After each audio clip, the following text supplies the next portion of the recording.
imaginat mai a ell mateix fent alguna activitat? Qui no ha fet un exercici a l'escola recordant el que el mestre havia explicat a la pissarra o recordant un dibuix del llibre que ho explicava? Tot això està relacionat amb les representacions mentals. Una representació mental és la manera en què la ment humana representa la realitat, tant l'externa al seu cos com la interna. Els objectius d'aquest treball són profunditzar aquest concepte i explicar les diferents maneres com s'han anat descobrint diverses formes en què s'organitzen aquestes representacions mentals en el cervell humà. Llegir aquest treball ajudarà a comprendre millor com pensa el ser humà i com s'organitzen les estructures mentals del cervell.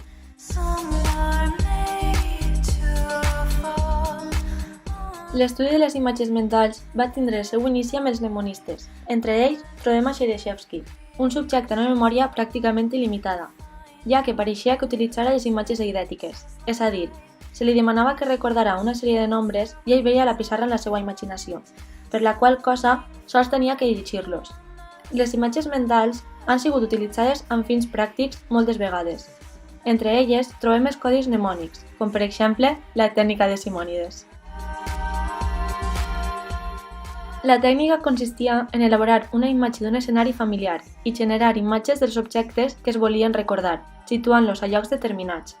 Per tant, per a recuperar la informació, sols tenien que recórrer mentalment el trajecte fixant-se on havia situat cada element. El 1910, Perky va realitzar un experiment, el qual consistia en projectar sobre una pantalla una imatge molt dèbil d'un plàtan, al mateix temps que se'ls demanava als subjectes experimentals que s'imaginaren el mateix objecte sobre la pantalla, suposadament en blanc. Els individus confonien les seues imatges amb la projecció real del plàtan. Allò va demostrar, sens dubte, que la imatge i la percepció tenen una similitud funcional fins al punt de que els seus productes no són distingibles ni per al propi subjecte. Tot i les explicacions generals sobre les representacions mentals, trobem que s'han enfatitzat dues hipòtesis. La hipòtesi de Hebb assegura que la imatge és un procés perceptiu i, per tant, és un procés de diversos estadis, on primer trobem un event sensorial, seguidament hi ha una citació d'un procés central i de la consciència, per, finalment, realitzar una resposta motriu, la qual està determinada per l'activitat central. La imatge mental comparteix la majoria d'aquests processos amb la percepció, a excepció de l'entrada sensorial.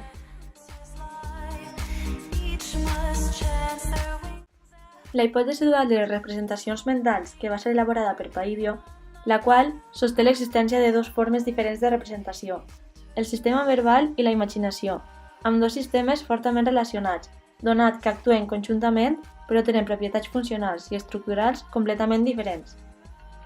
Els seus postulats bàsics són que la imatge és una rèplica dels continguts perceptuals, ja que són processades en paral·lel. A més, les imatges mentals tenen un caràcter dinàmic que pot transformar-se o modificar-se ràpidament, ja que aquestes s'utilitzen per a la informació concreta. El sistema verbal, per altra part, són codis semàntics i abstractes que descriuen com són les coses, però no hi ha ningú paral·lelisme amb la percepció. Tot i les diferències entre els dos sistemes, existeixen fortes connexions funcionals entre les imatges mentals i els processos verbals. Per exemple, quan un subjecte rep estímuls verbals, aquests poden ser codificats simultàniament, com a imatges i com a paraules, igual que els estímuls pictòrics també poden codificar-se amb les dues modalitats. Roger Shepard va desenvolupar la teoria de la rotació mental, que consistia en reconèixer un objecte en funció de la diferència angular. L'experiment dut a terme mesurava el temps de reacció que tardaven els subjectes en decidir si l'estímul que se'ls presentava era una lletra en una posició normal o aquesta es trobava invertida. Finalment, van concloure que les imatges mentals representen les estructures tridimensionals dels objectes retratats i no sols un simple esquema de relacions bidimensionals.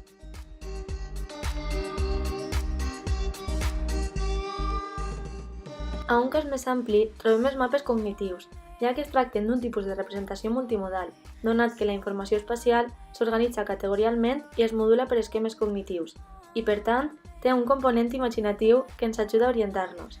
El terme mapa cognitiu va ser encunyat per Tolman, però fou Lynch el que va realitzar les investigacions sobre com s'elaboren els mapes cognitius dels ciutadans, i gràcies a aquestes va observar clarament el caràcter cognitiu de les representacions dels individus a l'hora d'elaborar els mapes de l'ambient del seu voltant.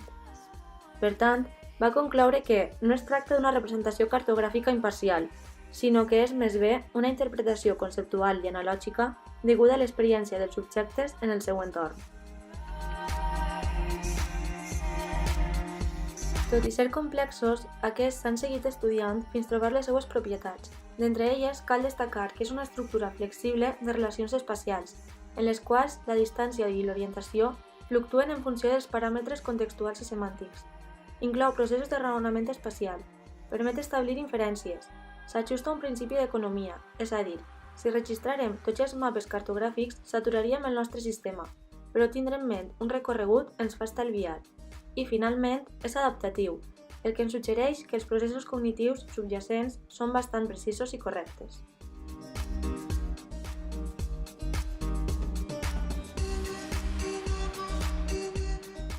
Per exemplificar les representacions mentals, ens hem fixat en unes quantes pel·lícules, on se'ns mostren lo importants que són aquestes per a desenvolupar-nos en el nostre dia a dia. Cube és una història de suspense, que comença amb uns quants desconeguts a una habitació tancada, i cap d'ells sap per què està allí. Però es fixen que, a totes les parets, hi ha una comporta que dona a una altra habitació igual a l'anterior.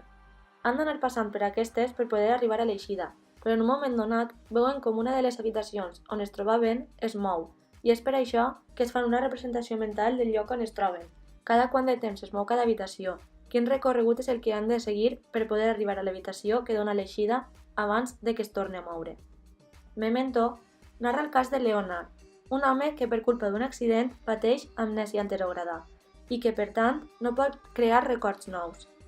Aquesta pel·lícula ens va semblar interessant explicar-la per fer ressò de l'important que són les representacions mentals, ja que, com podem comprovar a aquest film, el protagonista no compta amb elles i ha de fer servir altres recursos, com són fotografies d'aquells amb els qui ha parlat o tatuatges per recordar allò que ha de fer, per poder orientar-se. Sherlock Holmes, a totes les investigacions que realitza, tant si ens fixem en les pel·lícules com en les novel·les, observem que, mitjançant les proves i pistes trobades, aconsegueix resoldre els casos i poder arribar fins l'assassí o lladre. Tot això és degut a les representacions mentals, ja que utilitza allò que troba per formar-se una història i recopilar com hauria sigut la seqüència d'accions fins a arribar al crim comès. Imborrable és una sèrie policíaca que narra els casos que porta Carrie Wells, la qual compta d'una estranya habilitat, pateix el síndrome d'hipernèsia, és a dir, té una memòria autobiogràfica superior que li permet recordar amb tot tipus de detall tots els esdeveniments que ha viscut personalment. A aquesta sèrie trobem un cas particular d'imatges eidètiques, ja que aquesta policia és capaç de resoldre els seus casos recuperant la informació al visualitzar les escenes i recórrer-les de dalt a baix buscant qualsevol pista que la conduïsca al culpable.